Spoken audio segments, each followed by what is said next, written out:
Cameroun, le bébé naît sans jambes, sans bras. C'est un phénomène survenu, ça s'est passé en 2020, il y a 4 ans.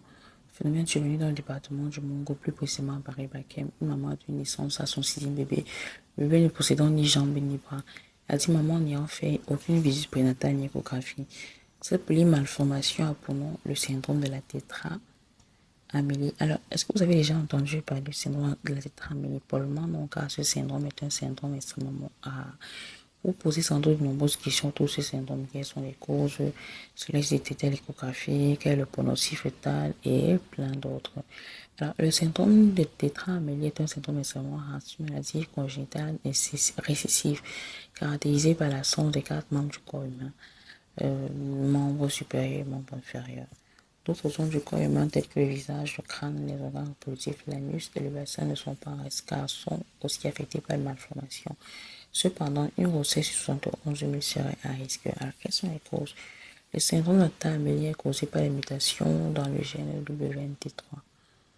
Ce gène a un énorme rôle dans ce qui plus tard deviendra un fœtus. Comment se fait le diagnostic du syndrome de tétra-amélie? Ça se fait soit à l'échographie durant la grossesse ou cliniquement à la naissance. En effet, l'échographie devait être systématique et optimale entre 12 et 26 semaines d'aménorrhée. Il est tout de même important de mentionner que ce syndrome de tétra-amélie n'est toujours pas détecté par l'échographie. Le diagnostic clinique à la naissance est établi après examen de l'enfant et l'anamnèse. Quel est le pronostic fœtal du syndrome de tétra-amélie? La plupart des fœtus atteints par ce syndrome meurent avant ou peu après la naissance, en raison de la présence de malformations associées notamment sous le développement des poumons qui peut induire des difficultés respiratoires. Il y a cependant les contre-exemples à naissance du prédicateur évangélique australien Nick Vujicic, né en 1982 sans bras ni jambes, marié, père de 4 enfants. Ce dernier donne aujourd'hui des conférences à travers le monde. Les parents donnant naissance à un enfant victime de ces malformations ont besoin de soutien moral car c'est un phénomène pas facile du tout à surmonter.